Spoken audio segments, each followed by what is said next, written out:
राधे राधे दोस्तों, आज के हम इस वीडियो में रसपान करेंगे कालिया नाग के दमन के बारे में। तो राधे राधे कह के आज के अध्याय का हम रसपान करते हैं। श्री व्यास जी कहते हैं कि कृष्ण अपने बड़े भाई बलराम जी को साथ लिए बिना ही वृंदावन के भीतर गए। ग्वाल वालों के साथ विचरने लगे।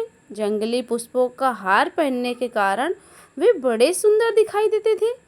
घूमते घूमते श्री कृष्ण चंचल लहरों से सुशोभित यमुना नदी के तट पर चले गए, जो तट पर लगे हुए फेनों के रूप में मानो हर ओर हास्य की छटा बिखेर रही हो। उस यमुना में एक कालिया नाग का कुंड था, जो विष अग्नि के कणों से दूषित होने के कारण अत्यंत भयानक हो गया था। श्री कृष्ण ने उस भयानक कुंड को देखा। उसकी फैलती हुई विष अग्नि में वहाँ के बड़े बड़े वृक्ष जल गए थे।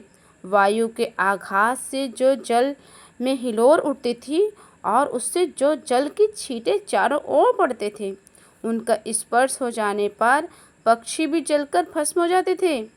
यह महाभयंकर कुंड मृत्यु का दूसरा मुख था। उसे देखकर भगवान मधुसूदन ने सोचा कि इस कुंड के भीतर दुष्ट आत्मा कालिया नाग रहता है। उसका विष शास्त्र है, प्यास से पीड़ित मनुष्य हो या गाय इस जल का उपयोग नहीं कर सकते। अतः मुझे नागराज कालिया का दमन करना चाहिए, जिससे सदा भय भीत रहने वाले ब्रजवासी यहाँ सुखपूर्वक विचर सके। मैंने मनुष्य लोक में इसी कारण तो अवतार धारण किया है कि इन दुरात्माओं को दंड देकर राह पर लाओ। यहाँ पास ही बहुत सी शाखाओं में संपन्न कदम्ब का एक वृक्ष था। उसी पर चढ़कर जीवों का नाश करने वाले इस सबके कुंड में मैं कूदूंगा। ऐसा निश्चय करके भगवान ने अच्छी तरह कमर कस ली और वे बड़े वेग पूर्वक नागराज के कुंड में कूद पड़े। उनके कूदने से वो महान कुंड शुद्ध हो उठा। पानी की ऐसी हिलोर उठी कि बहुत दूर के वृक्ष भी भीग गए। सर्प की विषा अग्नि द्वारा तपे हुए जल से भीगने के कारण वे वृक्ष सहसा जल उठे।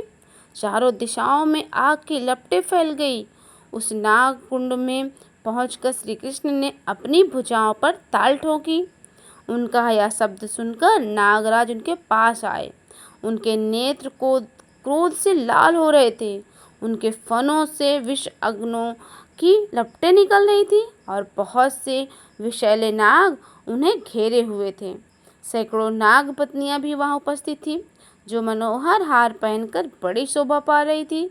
उनके अंगों के हिलने डुलने से कानों के कुंडल झिलमिला रहे थे। सर्पों ने श्री कृष्ण को अपने शरीर में लपेट लिया और वे विष की ज्वाला से भरे हुए मुखों द्वारा उन्हें डसने लगे।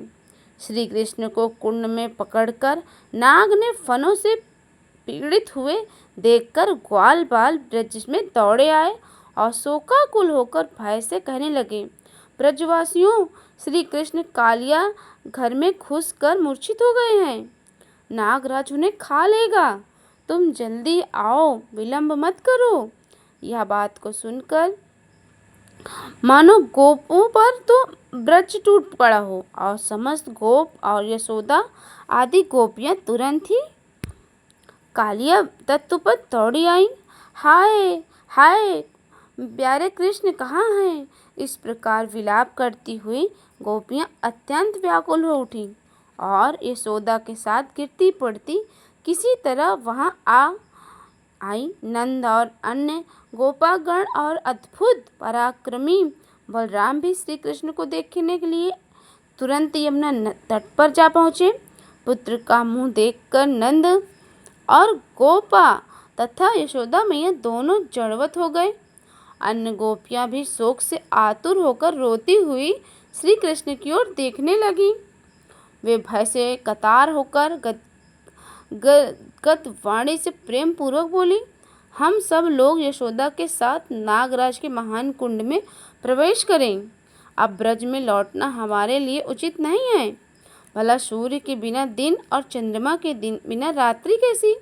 दूध के बिना गौवें और श्री कृष्ण के बिना ब्रज किस काम का। हम भी श्री कृष्ण के बिना गोकुल में नहीं जाएंगे। गोपियों के ऐसा वचन सुनकर रोहिणी नंदन महाबलराम ने देखा कि गोपगण बहुत दुखी हैं। उनकी आंखें आंसुओं से भीगी हैं।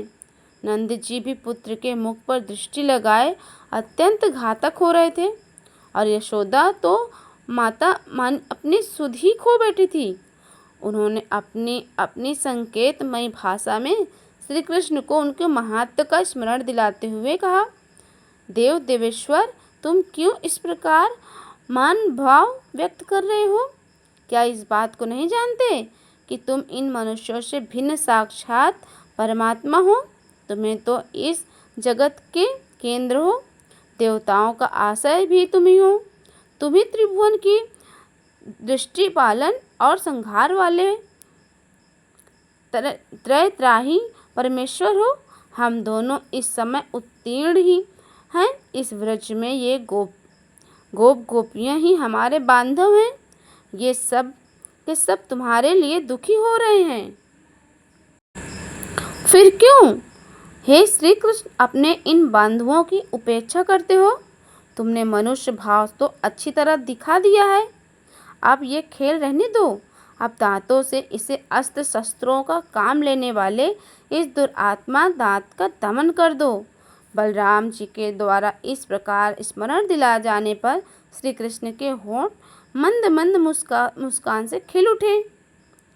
उन्होंने अंगड़ाई लेकर अपने शरीर को सर्पों के बंधन से छुड़ा लिया और दोनों हाथों से उसके बीच के फन को नीचे झुकाकर वे उसी फन पर चढ़ गए और शीघ्रतापूर्वक पैर चलाते हुए नृत्य करने लगे। श्री कृष्ण के चरणों से आघात उस नाग के कान फन में कई घाव हो गए। इसके आगे का अध्याय का वृतांत आप अगले अध्याय में सुन पाएंगे। तब तक के लिए आज सभी आनंद लेते रहिए और भगवान श्री कृष्ण की जय बोलते रहिए। तो उनकी बाल लीलाओं को सुनने के लिए हमारे चैनल को सब्सक्राइब करना बिल्कुल मत भूलिए। जय श्री कृष्णा। राधे राधे।